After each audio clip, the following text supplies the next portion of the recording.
Hello students, science Gurukul Narayanpur की online कक्षाओं में आपका स्वागत करता हूं। हम जीव विज्ञान विषय की कुछ सामान्य बातों पर बात कर रहे थे। जीव विज्ञान के अंदर सबसे सामान्य टॉपिकों की बात करें तो मैंने जो टॉपिक लिया है वो कक्षा 8, 9, 10 तक सिलेबस में रहता है कोशिका, और यही टॉपिक आपको कक्षा 11 में भी मिल जाएगा। तो एक बेसिक टॉपिक है, इस पर थोड़ी बात करते हैं। सजीव शरीर की सबसे छोटी इकाई को कोशिका कहते हैं। अगर किताबी परिभाषा की बात करें तो सजीव शरीर की संरचनात्मक व क्रियात्मक इकाई कोशिका कहलाती है। यानी हमारा शरीर कहीं ना कहीं किनसे मिलकर बना हुआ है? कोशिकाओं से मिलकर बना हुआ। कोशिकाएं हमारी संरचना में भी है और कोशिकाएं हमारी कार्यप्रणाली में भी है। तो पहला छोटा क्वेश्चन कोशिका से जुड़ा हुआ बन सकता है, कोशिका क्या है? कोशिका सजीव शरीर की संरचनात्मक और क्रियात्मक इकाई है। जब कोशिकाएं आपस में मिलती है तो कोशिकाओं के मिलने से क्या बनते हैं? ऊतक। और ऊतक जब आपस में मिलते हैं तो ऊतकों के मिलने से क्या बनते हैं? अंग। अंगों के आपस में मिलने से क्या बनते हैं? तंत्र। और तंत्रों के आपस में मिलने से क्या बनते हैं? मानव शरीर। अगर इस लाइन को घुमाएं तो मानव शरीर में बहुत से तंत्र हैं, जैसे आपने 10वीं क्लास में पढ़े हैं, पाचन तंत्र, श्वसन तंत्र, उत्सर्जन तंत्र, परिसंचरण तंत्र। एक तंत्र में बहुत सारे अंग होते हैं। जैसे पाचन तंत्र में हम बात करें, पाचन तंत्र के अंदर आपने पढ़ा है मुख होता है, मुख गुहिका होता है, ग्रसनी, ग्रसिका, ये सारे अंग हैं। तो ये हमारे शरीर की जो बनावट है, उसकी जो संरचना के अंदर जो अवयव है उसका एक क्रम बताया मैंने आपको। फिर देखिए, कोशिकाओं के मिलने से क्या बनते हैं? ऊतक। विभिन्न प्रकार के ऊतक जब आपस में मिलते हैं तो क्या बनते हैं? अंग। अंगों के मिलने से क्या बनते हैं? तंत्र। और तंत्रों के मिलने से हमारा शरीर बनता है। तो कोशिका हमारे शरीर की सबसे छोटी इकाई है बनावट के आधार पर। कोशिका की खोज के बारे में अगर हम बात करें तो आपने जिक्र किया है, कोशिका की खोज का जो सम्मान जाता है वो किस वैज्ञानिक को जाता है? Robert Hooke. रॉबर्ट हुक ने सर्वप्रथम कोशिका के बारे में अध्ययन किया, लेकिन इन्होंने जो कोशिका का अध्ययन किया वो वास्तव में कोशिका के चारों तरफ निर्जीव आवरण था। सजीव कोशिका का सर्वप्रथम अध्ययन करने वाले जो साइंटिस्ट है वो है ल्यूवेनहॉफ। तो दो क्वेश्चंस बन गए देखो इसमें। सबसे पहले कोशिका का अध्ययन किसने किया? इन्होंने। और सबसे पहले जीवित कोशिका का अध्ययन किसने किया? इन्होंने। कोशिका की अगर हम बात करें तो कोशिका के अंदर एक सबसे महत्वपूर्ण संरचना होती है। कोशिका में सबसे महत्वपूर्ण संरचना जो होती है वो होती है केंद्रक। जैसे नाम से पता चल रहा है, केंद्रक, केंद्र में जो उपस्थित है। और केंद्रक की खोज का जो सम्मान जाता है वो जाता है रॉबर्ट ब्राउन को।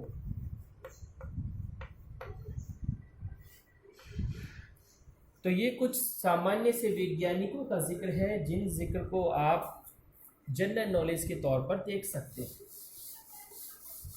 अब मैं बात करूं कोशिका कितनी प्रकार की होती है। मुख्यतः कोशिका दो प्रकार की हो सकती है, या तो पादप कोशिका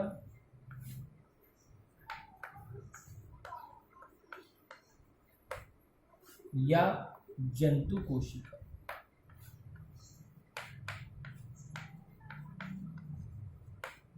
इन दोनों कोशिकाओं में बहुत बड़ा अंतर है। वो अंतर है इनकी प्रकृति का। पादप की कोशिकाएं इस प्रकृति की होती है, स्वपोषी, अर्थात ये अपना खाना, अपना भोजन स्वयं बना सकती है।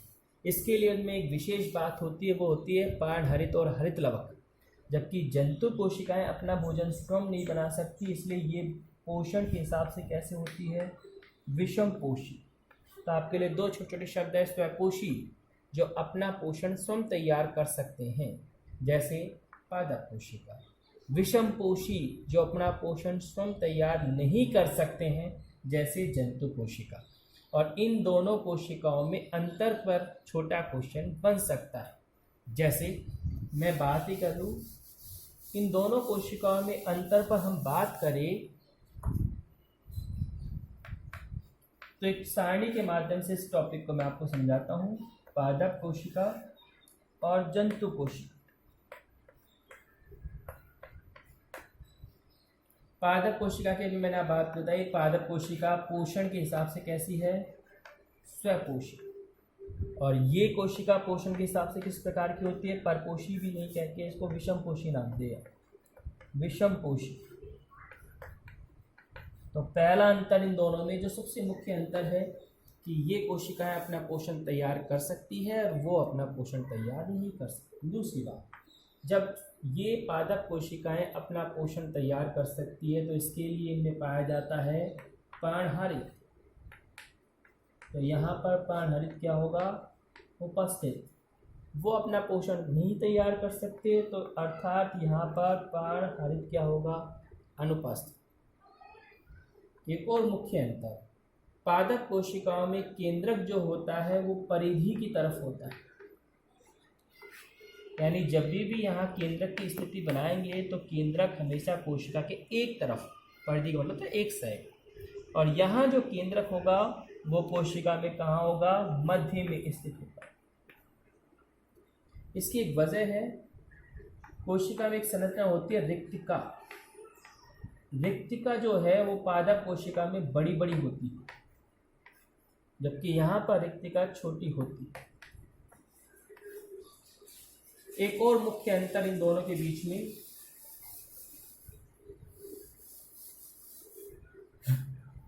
पादप कोशिका में एक आवरण पाया जाता है कोशिका भित्ति। ये पादप कोशिकाओं में उपस्थित होता है और ये बना होता है सेलुलोज का, जबकि जंतु कोशिका में कोशिका भित्ति जो होती है वो क्या होती है? अनुपस्थित। तो एक 2 नंबर के लायक सवाल आप इन दोनों में निकाल सकते हैं, पादप कोशिका और जंतु कोशिका में अंतर का। दोनों ही तरह की कोशिका, चाहे पादप कोशिका हो और चाहे जंतु कोशिका हो, दोनों में विभिन्न प्रकार के कोशिकांग पाए जाते हैं, जिनमें मुख्य मुख्य नाम जैसे माइटोकॉन्ड्रिया। माइटोकॉन्ड्रिया पर आपने छोटी क्लासों में एक क्वेश्चन तैयार किया होगा, कोशिका का शक्ति ग्रह किसे कहते हैं? शक्ति ग्रह को किसी ने अगर अंग्रेजी वर्ड पढ़ा हो तो कोशिका का पावर हाउस। पावर हाउस हम उसे कहते हैं जहां ऊर्जा के निर्माण संबंधित कार्य होता है। तो हमारी कोशिकाओं में ऊर्जा के निर्माण संबंधित कार्य कहाँ होता है? माइटोकॉन्ड्रिया के अंदर होता है, इसलिए इसको पावर हाउस कहते हैं। दूसरी महत्वपूर्ण संरचना होती है केंद्रक।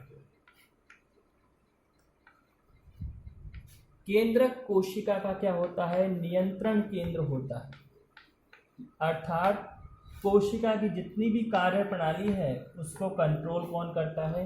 केंद्रक करता है। अगर हम किसी कोशिका से केंद्रक निकाल दें तो इसका मतलब उस कोशिका की कार्य प्रणाली खत्म हो जाए। इसके अलावा कोशिका में एक महत्वपूर्ण संरचना होती है लवक। लवक जो है उसी में हरित लवक पाया जाता है। लवक का एक प्रकार है हरित लवक जो पादप की कोशिका में होता है, और इसी में क्या पाया जाता है? पर्णहरित। तो इसका काम आप समझ गए कि ये प्रकाश संश्लेषण करने का कार्य करता है। इसके अलावा कोशिका में एक और महत्वपूर्ण संरचना होती है लाइसोसोम। लाइसोसोम का काम होता है कोशिका में पाचन करने का। कोशिका में जो बाहरी तत्व आते हैं उनका पाचन करने का काम लाइसोसोम करता है। इसके बारे में भी एक छोटा क्वेश्चन है, कोशिका की आत्मघाती थैली किसको कहते हैं?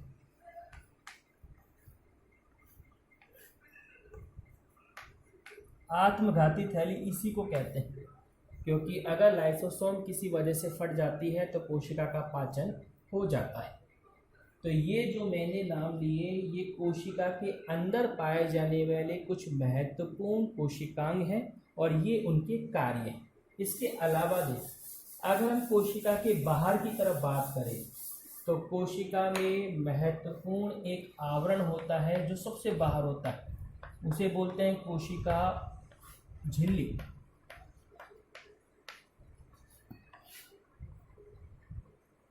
अगर एक कोशिका की बात करें, मान लीजिए कोशिका है, ये इसके अंदर केंद्रक है, तो इसके बाहर के आवरण को बोलेंगे कोशिका झिल्ली।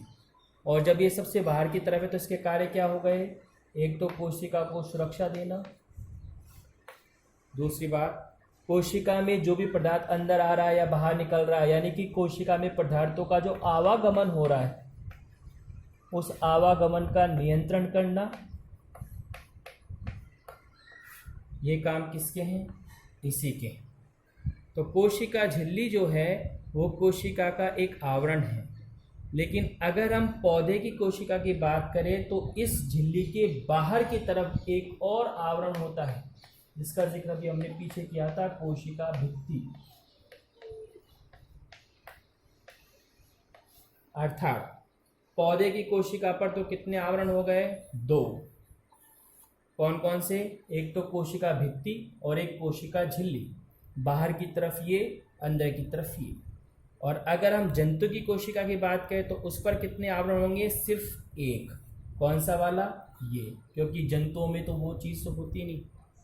पौधे की कोशिका में जो कोशिका भित्ति होती है वो किसकी बनी होती है, सेलुलोज की। इस पदार्थ का जिक्र करेंगे, सेलुलोज।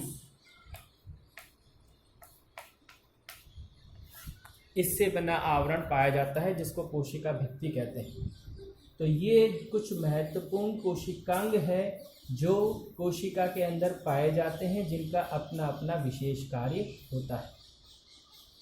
तो स्टूडेंट्स, नेक्स्ट वीडियो में हम बात करेंगे कोशिका से जुड़े एक और टॉपिक पर, कोशिका विभाजन। जीव विज्ञान से जुड़े जितने भी अपने वीडियोस हैं उनको देखने के लिए आप YouTube चैनल को भी सब्सक्राइब कर सकते हैं। YouTube चैनल है